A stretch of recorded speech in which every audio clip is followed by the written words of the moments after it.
Hello, my name's Steve and I sell stuff on eBay as a hobby, and in this video I want to show you my payout for the 1st of October 2024. Now, I haven't actually sold very much this week, and what I have sold, the one item I've sold, I've not sent off yet, so I'll show you that now, then we'll go to the payout. It's not been a very busy week, but there have been a couple of other things going on, which is why I've not sold much, but I have had to refund a buyer as well, so I'll tell you about that after the payout. But first of all, let's have a look at what's sold. So we've got three books. It's a random bundle of non-fiction Americana, I guess you could call it. Now, I don't sell individual books very much unless they're worth a lot of money. These I've listed for £10. The reason for that is that you've got huge sellers on eBay like World of Books and Music Magpie and people like that. They seem to be able to sell books for £2 or £3. I don't know how they make a profit. They probably get a few pence on each thing sold, to be honest. But I can't operate on that level, so I try to put together bundles. Now, these are three odd books that I've not been able to put together in very much of a coherent bundle. So it's not the same author, it's not really the same subject, but there's three non-fiction books set in America, I guess you could say, or by American writers or what have you. The first one here is a road trip through small town America. At least that's what the subtitle says. And it's called Not Tonight, Josephine. It's by George Mahood. The next we've got Deep South by Paul Theroux. Paul Theroux is quite a well-known writer. I think he's the father of Justin Theroux and Louis Theroux, who does the brilliant documentaries on BBC. So that's Deep South by Paul Theroux.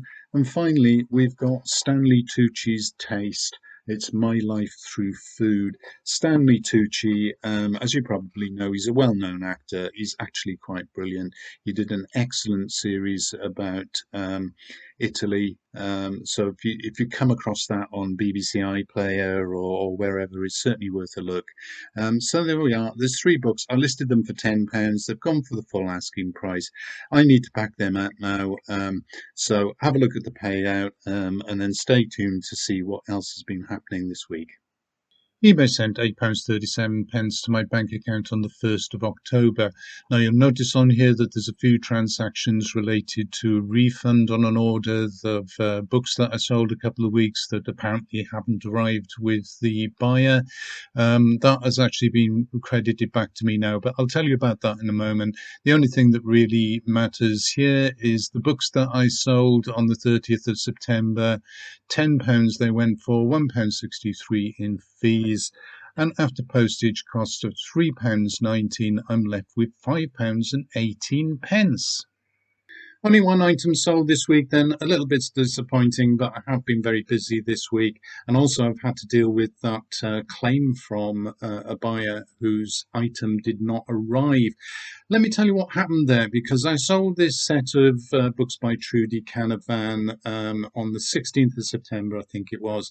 I posted it on the 17th of September via Royal Mail. I had a label printed out at the delivery office. They gave me a receipt. I sent it off. On the 24th of September, I got a message from the buyer saying, "Where's my books?" I looked on the Royal Mail website, and all that told me was that we'll update it once we've made an attempt at delivery. So I had a couple of exchanges with him. I said, obviously I apologize for the delay. I did point out that what eBay do, and this really annoys me actually, when eBay send out information of dispatch, they give an estimated date of delivery, which is always 2 days after postage. Now, Royal Mail is their own delivery estimation is 2 to 3 days. And it says that is an estimation and not a guarantee. And I know from experience that Royal Mail will not treat a parcel as missing until it has not been delivered within 10 working days. So I knew that really. I actually do put this in all of my descriptions. I ask people to be patient. I say, please don't contact me until 10 working days had passed. And of course, 10 working days hadn't passed, and that was on the 1st of October.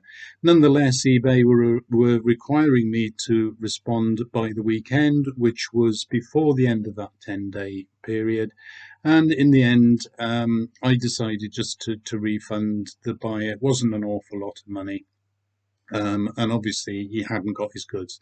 He was fine with that. And in fact, he left me some positive feedback, which was great. But then on the 1st of October, which was 10 working days later, I went and checked the Royal Mail website again because I wanted to make a claim against Royal Mail, get my money back, which they will usually do. And I discovered that a delivery attempt had been made on the 30th of September. So I contacted eBay. I pointed this out to them. They agreed to give me a refund, although they said that it was as a courtesy because I'd initiated the refund rather than the buyer requesting it from eBay, that normally they wouldn't refund because I had chosen to do that. Now, I was a bit annoyed with that because I wasn't quite sure that that was the process, and I had been in touch with them for advice about what I should do. So it seemed a bit contradictory to me, and I'm particularly aggrieved that eBay give buyers false expectations as to when their parcels should be arriving, and that they pressure buyers into making refunds when in fact that Royal Mail period of 10 days hasn't yet expired. Nothing you can do about it. It's not a great deal of money, but it's still annoying on principle. So I don't know what you think about that. Leave a comment below. Anyway, I'll stop rambling about that now. I will get my money back probably next week. So that's it. The matter is closed. Anyway, hope you found that interesting. If you did, please like the video, subscribe to my channel, do leave a comment below, and hopefully I'll be back next week. Bye for now.